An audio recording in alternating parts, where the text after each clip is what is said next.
सवाल ही पूछा गया कि क्या औरतों की तरह मर्द भी घर के अंदर इत्काफ कर सकते हैं, वो घर के अंदर इत्काफ में बैठ सकते हैं। तो उसका जवाब ये है कि मर्दों के लिए मसाजिद के अंदर इत्काफ बैठना जो है वो शर्त है, और मस्जिद भी ऐसी जहाँ इमाम और मुअज्जिन हो, 5 वक़्त की वहाँ जमात भी होती हो, तो ऐसी मस्जिद में आप इत्काफ बैठ सकते हैं। लेकिन अगर इससे हट कर कोई घरों के अंदर बनाए मुसल्ले या घरों के अंदर कोई जगह मर्द फिक्स कर लें तो उनके लिए वहाँ बैठना ये शरन दुरुस्त नहीं है।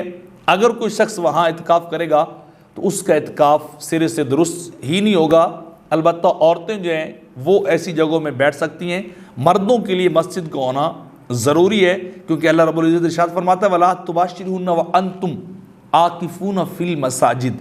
ये मर्दों से रिलेटेड है कि तुम अपनी जो है अज़वाज के करीब ना जाओ इस हालत में कि जब तुम मसाजिद में मस्जिदों में इत्काफ की सूरत में बैठे हो तो तुम्हारे लिए इज़्वाजी मामला जायज़ नहीं है। मतलब मसाजिद का लफ्ज़ जो है वो बराह रास्त जो है कुरान के अंदर नकल किया गया, बयान हुआ है। तो मर्दों के लिए फिर इस लफ्ज़ और इस शर्त के होते हुए घरों के अंदर इत्काफ बैठना वो जायज़ और दुरुस्त नहीं है।